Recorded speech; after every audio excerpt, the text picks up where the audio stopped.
Bonjour à tous, on est très heureux de vous accueillir ici à l'église La Rencontre. Sachez qu'à l'église La Rencontre, il y a une place pour toi et même en ligne. Oui, et installe-toi bien, mets-toi bien au chaud. Là où tu es, on croit que Dieu peut te bénir avec le message qui va suivre. Sois béni. Dieu a mis sur mon cœur un message. Quand le pasteur Manou m'a appelé, j'ai prié et j'ai dit Seigneur, je ne vais pas être l'objet pivot pour Toulouse, mais si je peux apporter une pierre à l'édifice, je veux le faire de tout mon cœur. Et le Seigneur Jésus a déposé dans mon cœur un message. Je fais partie de la communauté des gens du voyage, donc j'ai du mal à m'exprimer, mais une chose qui est sûre, c'est que je connais Jésus. Église de Toulouse, ouvrez vos oreilles à l'Esprit de Dieu, à ce qu'il va dire. Les directives que Dieu va donner pour vos vies, elles n'ont pour but de faire un beau événement ou un beau culte, mais quand Dieu parle, c'est toujours pour les multi-saisons qui sont devant nous. Dieu est hors du temps, et quand Dieu parle, ça parle dans le passé, ça parle dans le présent, et ça parle aussi dans le futur. Dieu, la Bible dit qu'il tient nos destinées dans sa main. Avant que nous naissions, il nous appelait par notre nom. Donc Dieu te connaît et Dieu est au courant de la situation dont tu passes. Le droit légal des fils pour renverser les forteresses, c'est le titre de mon message. Église, écoute-moi bien, le diable n'a pas peur de tes cris, il a peur de ton statut. Il n'a pas peur de ton agitation, même de ton zèle. Il a peur de ton positionnement. Quand tu sais qui tu es, quand je sais qui je suis, je sais ce que je peux faire et je connais mes droits. Le diable commence par une pensée. Le plus grand champ de bataille de Satan, c'est les pensées. L'art occulte commence toujours par la pensée. Dès mon plus jeune âge, j'étais un garçon qui subissait des assauts récurrents, des visites nocturnes. Donc j'en connais pas mal le rayon sur les visites nocturnes, sur les esprits méchants, impurs. Et ça a commencé pour ma vie pour une pensée. Une pensée que moi-même avais formulée. Pourtant, j'avais été élevé dans un bon foyer. Pourtant, j'avais de bons parents. Une situation stable. Et à l'intérieur de moi, une pensée avait commencé à germer. Ça m'avait dit, tu ne sers à rien. Tu es inutile. Personne ne t'aime. Tu es abandonné de tous. Mais pourtant, c'était un mensonge. Mais j'aimerais vous dire que tout commence par une pensée. La Bible dit dans le chapitre 59 du livre d'Ésaïe, c'est une longue lecture, je vais vous l'épargner ce matin, mais elle nous parle justement des pensées de l'homme, les pensées de la femme. Elles sont comme des œufs de basilic, des œufs de vipère. Et les pensées sont comme aussi des toiles d'araignée qui se tissent les unes contre les autres. Et la Bible dit que quand justement on vient casser un œuf de l'un de ces aspis, de ces basiliques, il y a quelque chose qui va en sortir. Et c'est quoi? C'est une vipère. J'aimerais vous dire que le diable ne vient pas comme nous on l'a imagé, avec deux grandes cornes, une cape et une fourche. On va dire je suis le diable, je suis là, je suis prêt à t'affronter. Il ne vient pas comme ça. Il vient parfois comme un petit oiseau. Il vient parfois aussi comme une petite pensée. Ça commence minime. Qu'est-ce qu'il a dit à Ève dans le jardin? Il ne s'est pas présenté sur sa forme originelle. Mais il a dit quelque chose. Il a dit, Dieu a-t-il réellement dit? Et il y a parfois des doutes, des perspectives, des pensées qui nous angoissent, des pensées justement de culpabilité, des douleurs, des maladies, où justement ça nous fait douter. Et quelque part ça résonne. Dieu a-t-il réellement dit qu'il était Dieu? Dieu a-t-il réellement dit qu'il était puissant? Dieu a-t-il réellement dit qu'il était souverain? Parce que regarde ta vie, regarde la difficulté, regarde justement ce que tu passes aujourd'hui, regarde les 6 derniers mois, regarde-moi dans les yeux et dis-moi que Dieu est fidèle. Et là on commence à trembler, parce que ce que Satan fait, c'est qu'il ne vient pas forcément avec un mensonge à 100%. On dit qu'il vient avec une demi-vérité. Il y a toujours une part d'un peu vérité, mais c'est une part justement qui est liée à nos sens, une part qui est liée à notre capacité. Donc il aura toujours raison. Ce que Satan veut en priorité, de la même manière qu'une mauvaise pensée est semblable à un œuf de vipère, la Bible dit que l'homme couve avec intention, il lui apporte de la chaleur. Vous comprenez bien, pour que l'éclosion ait lieu, il faut justement qu'il y ait de la chaleur, quelque chose de couvert. Quand un œuf de vipère éclot, qu'est-ce qui en sort? Une vipère. Ce que tu couves va finir par te dévorer. Ce matin, il ne faut pas garder les pensées à l'intérieur de toi, mais tu dois les mettre à l'évidence de la parole de Dieu et de la présence de Dieu.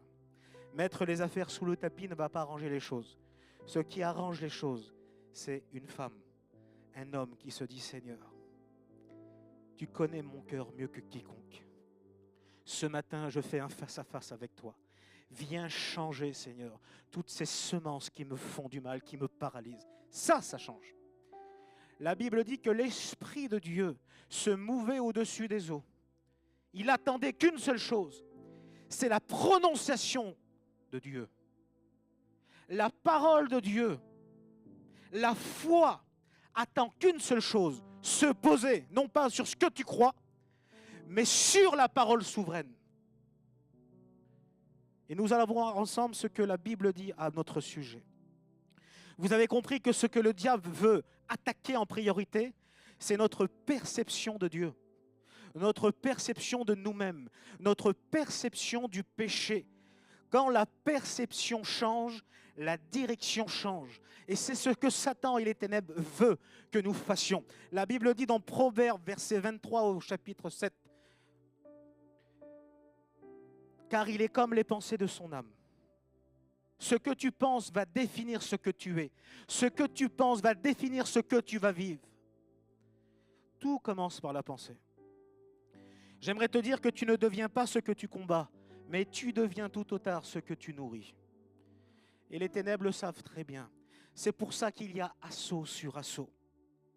Tu te sens faible, tu ne te sens pas digne, tu te sens exclu, tu te sens sale, tu te sens mis à part, tu ne te sens pas capable, tu es rempli de culpabilité à cause d'une pensée, à cause d'un acte, à cause d'un péché répétitif qui vient tout désorganiser. Ce matin, tu es au bon endroit. Parce que Jésus a jugé bon, alléluia, de venir te bénir et te changer radicalement la situation dans laquelle tu es en train de vivre. Et il va te faire voir de tes yeux qu'il est Dieu 3 fois saint, alléluia, et qu'il va faire, alléluia, de là où tu as appelé la scène de la fin de ta vie, c'est la scène où Dieu entre en gloire pour te faire voir qu'il t'aime et qu'il n'a pas changé. La scène où tu croyais être détruit, c'est simplement la scène où Dieu entre en gloire pour venir te sauver, te guérir, te restaurer dans les 3 domaines de ta vie, dans ton corps, dans ton âme et dans ton esprit. Dieu est capable de faire n'importe quelle chose. La Bible dit que tout est possible à celui qui croit. Marc 9, 23.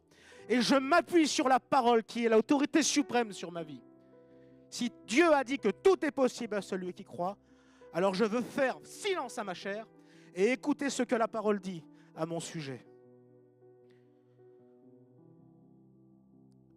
Le diable, le travail du diable est prospère. Il prospère dans le silence. Une pensée non exposée grandit dans l'ombre. Comme un œuf, on l'a vu tout à l'heure, qui commence à grandir et à éclore et qui va venir nous dévorer. Il sait que si tu identifies le mensonge, il perd sa force. Il fera tout pour garder captif ce qui est caché. Il y a des secrets dans nos vies où tu n'auras pas besoin de venir le dire ici, mais tu as besoin de dire ce secret à Dieu.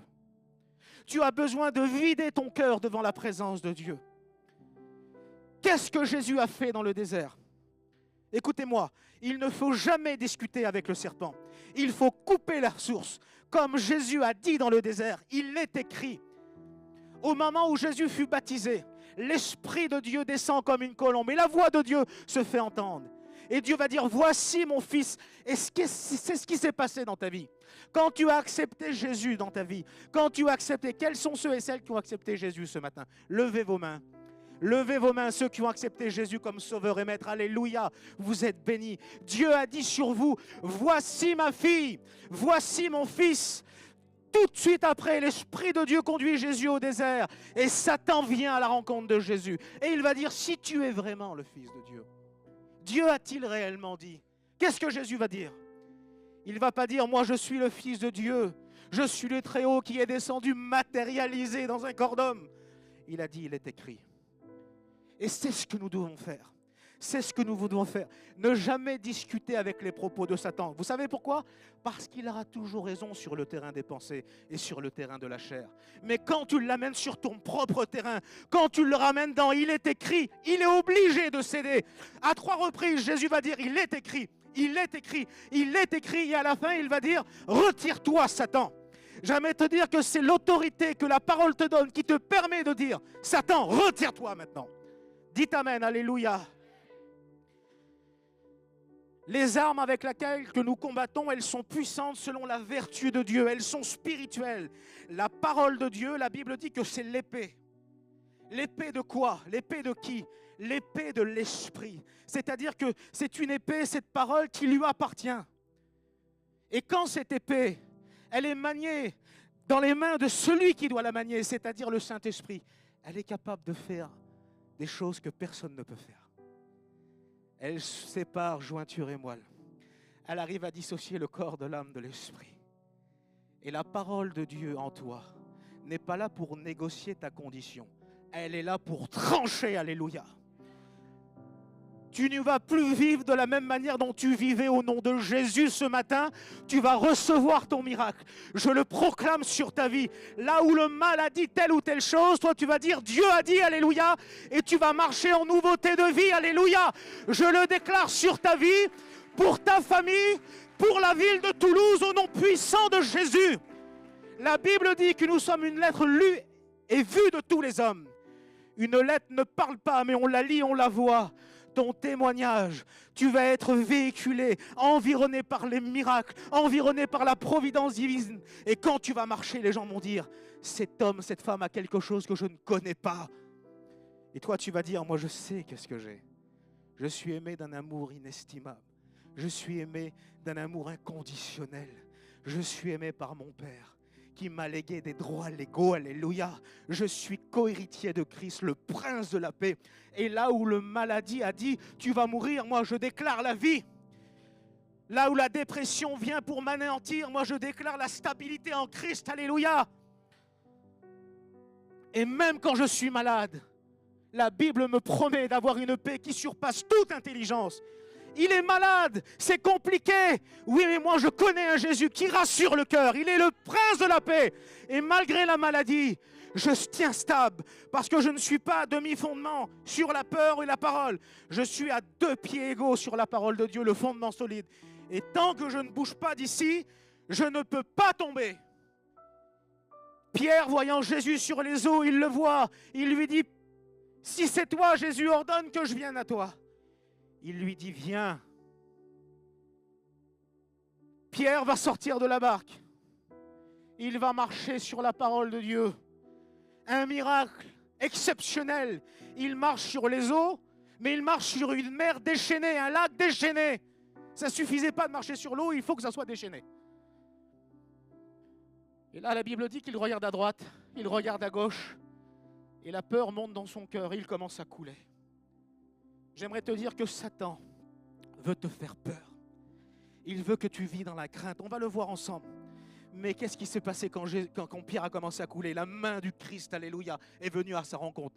Jésus ne te laissera jamais tomber. Même si tu défailles, lui, il n'a jamais défailli. Même si tu ne remplis pas tout le contrat, lui, il l'a rempli pour toi. Alléluia. Il est devenu justice de Dieu pour nous. Il a accompli selon tout ce qui était écrit, conforme à la loi. Il va dire à la croix, j'ai tout accompli. Et quand Jésus dit tout, mes amis, c'est tout. Tu n'as rien à rajouter.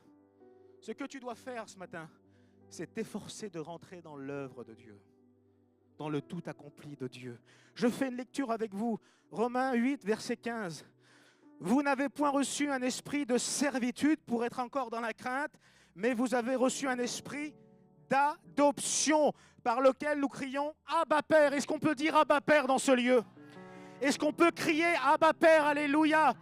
J'arrive pas à sauter comme Manu, mais Est-ce qu'on peut dire Abba Père, alléluia? C'est l'Esprit de Dieu à l'intérieur de nous qui s'écrit Abba Père. Ça veut dire quelque chose. Ça veut dire que nous sommes fils et filles de Dieu. Et si nous sommes fils et filles de Dieu, alors nous déclarons notre propre identité. Tu es une princesse et tu es un prince. Tu es fils et fille de Dieu.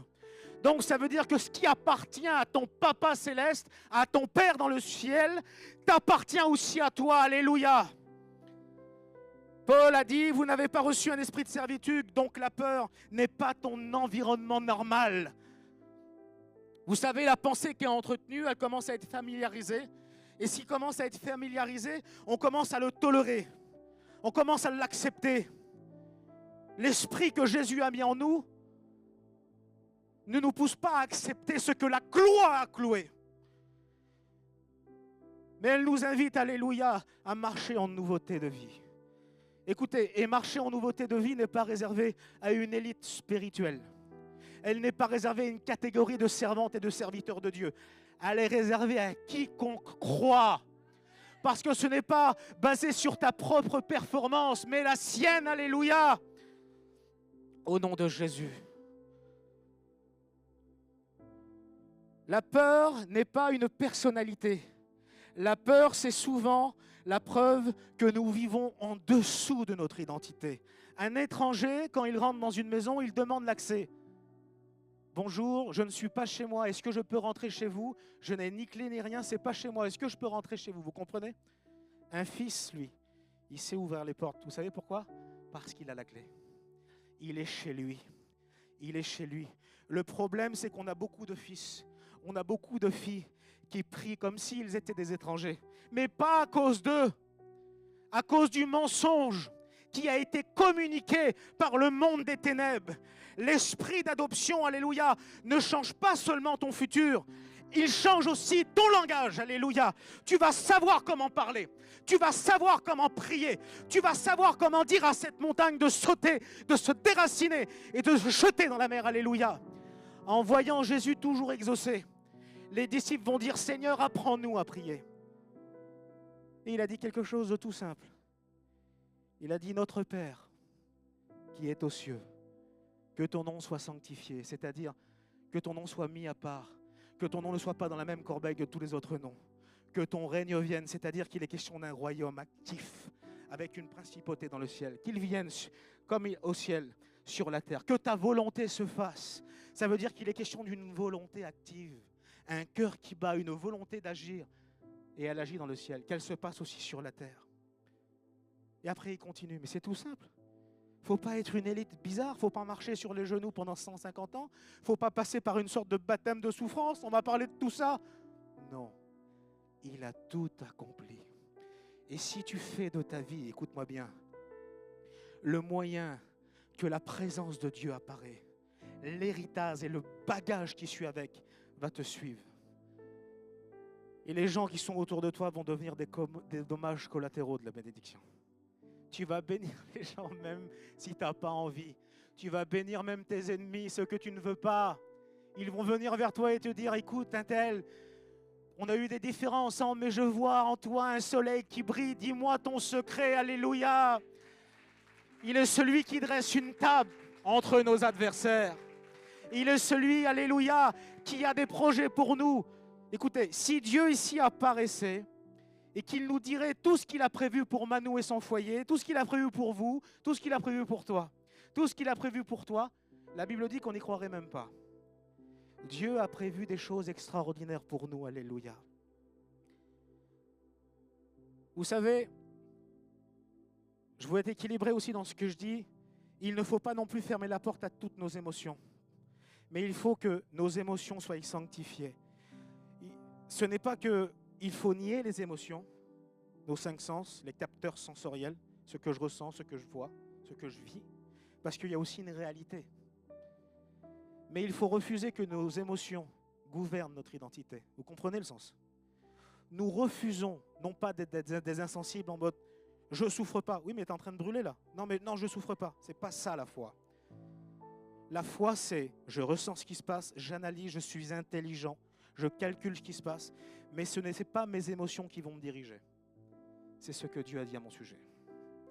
Et ce que Dieu dit est beaucoup plus puissant de ce que je pense ou vois. Vous comprenez? La Bible dit dans Romains 8, chapitre 19, « Aussi la création attend avec un ardent désir la révélation des fils de Dieu. » Bien sûr, quand on parle d'eschatologie, le texte concerne aussi la parousie, la révélation intégrale des fils et des filles. Mais j'aimerais te dire que Jésus n'est pas venu... Il y a deux portées dans ce texte. Je voudrais vraiment être aussi, avoir du tact et respecter. Mais il y a deux vérités dans ce texte. Jésus n'est pas venu nous faire voir comment se comporter dans le ciel. Mais il est venu nous faire voir et nous démontrer comment se comporter sur la terre. Et la révélation, peut-être partielle, mais puissante au nom puissant de Jésus, elle commence aujourd'hui. Elle commence aujourd'hui. La vie, alléluia, la création attend avec un ardent désir la révélation de quoi? Des fils et des filles de Dieu, alléluia. La révélation attend cette révélation. Elle n'attend pas des gens qui parlent de Dieu. Elle n'attend pas des gens qui font de beaux discours. Elle attend la révélation des fils et des filles qui portent l'identité de leur Père, alléluia. Elle attend ça, elle soupire avec un ardent désir.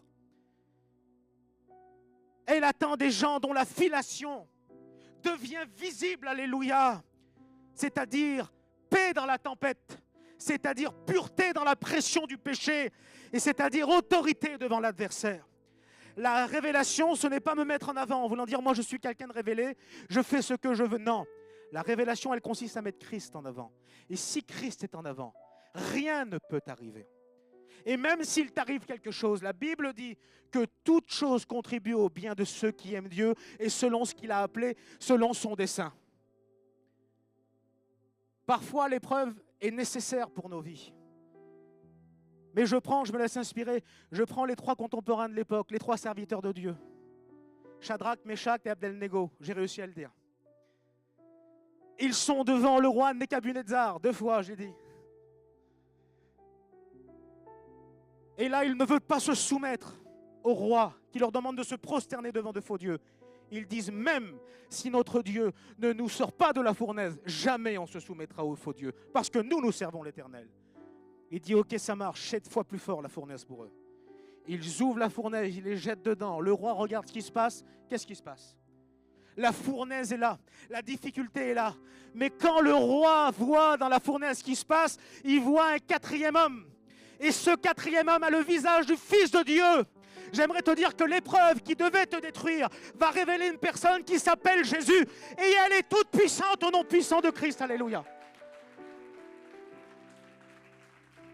J'aimerais vous dire que la seule chose qui a été consumée dans la fournaise, c'est leur lien. Ils ne sentaient même pas la fumée. Ce qui a voulu t'attraper, te tuer, te martyriser, ne te tuera pas, mais révélera la puissance de Dieu au travers de l'épreuve. Il faut que tu le crois dans le nom puissant de Jésus. La création, elle n'attend pas ton zèle, ni ta créativité, ni ton activité. Elle est en premier lieu, en priorité, ton identité révélée. Mais pourquoi ce statut est solide, Briban? Pourquoi cette parole, pourquoi ce fondement est si solide? Pourquoi? Pour quelle raison? Parce que Dieu ne fonde pas l'autorité sur un ressenti. Dieu n'est pas émotionnel. Mais Dieu a, alléluia, dites amen, il a fondé justement cette autorité du croyant et de la croyante sur un droit légal.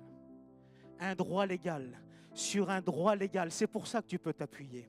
La Bible dit dans Colossiens 2, chapitre 15, « Il a effacé les ordonnances qui nous condamnaient. » Dis avec moi, condamnaient. Et qui subsistaient contre nous. Il les a détruits, comment? En les clouant à la croix. Alléluia, dites amen. Et il les a publiquement dépouillés de leur autorité et il les a livrés en spectacle, en triomphant d'elle à la croix. J'aimerais te dire que la victoire que Jésus veut te faire participer n'est pas qu'une victoire. Et ce n'est pas que des mots. Ce n'est pas que des punchlines pour motiver les gens. C'est la vérité biblique. Et l'Esprit de Dieu se moue au-dessus de vous, à l'intérieur de vous. Et il désire se poser sur cette parole. C'est un triomphe. Il a écrasé Satan. Il a écrasé la maladie, il a écrasé l'angoisse, il a écrasé le sentiment de culpabilité, il a écrasé le sentiment d'infériorité, il a effacé l'ordonnance en le clouant, il l'a triomphé, dépouillé, livré en spectacle. Et aujourd'hui, tu peux te dresser, tu peux venir à la croix et justement trouver le repos de ton âme, le repos de ton corps, le repos de tes émotions, le repos de ton esprit, parce que Jésus-Christ de Nazareth a tout accompli, a tout accompli. Vous savez, l'ennemi, il agit comme un accusateur. Souvent, le combat, ce n'est pas une bataille en face à face. C'est un droit comme dans une cour de tribunal, où il y a un accusé, un juge, et justement quelqu'un qui est là, un avocat. Pardon. Et l'ennemi, il agit comme un accusateur des fois. Il est là et il accuse. Il veut un point d'appui. Il cherche quelque chose, un mensonge, une base, un droit. Il veut te faire croire que tu n'as pas accès. Il veut te faire croire que tu n'as pas le droit. Il veut te faire croire que tu n'es pas digne. Mais la croix, c'est Dieu qui a dit, écoute, affaire classée. Affaire classée. Il n'a pas le droit de s'approcher. Affaire classée. Mon fils a payé. Oui, mais il n'est pas... Affaire classée. Oui, mais regarde comment il est vit. Affaire classée. Mon fils a dépouillé et t'a livré en spectacle. Aujourd'hui, affaire classée. Le sang de Jésus-Christ de Nazareth n'est pas qu'une émotion. C'est la signature de l'amour de Dieu pour toi. Car Dieu a tant aimé qu'il a donné son Fils. C'est par l'expression de l'amour que le sang a coulé. C'est parce que Dieu t'a aimé son sang a coulé, alléluia. Ce n'est pas juste de la puissance, la croix. C'est la preuve qu'il t'a aimé d'un amour inconditionnel. Ce n'est pas juste un symbole, c'est un acte réel, spirituel. Le diable n'a pas seulement perdu une bataille à la croix, il a perdu un procès tout entier. Il n'a pas que perdu la bataille de ta vie, il a perdu le procès sur l'humanité complète. C'est pour ça aujourd'hui que quiconque croit en Jésus et qui confesse qu'il est le Fils de Dieu, qu'il est mort en croix, ressuscité, est sauvé. Et c'est par la foi qu'on obtient ces choses. C'est par la foi qu'on obtient ces choses. Parce que c'est affaire classée, Jésus a tout fait. Quand Jésus dit tout est accompli, c'est un verdict, ce n'est pas une phrase pour faire beau. L'Église, parfois,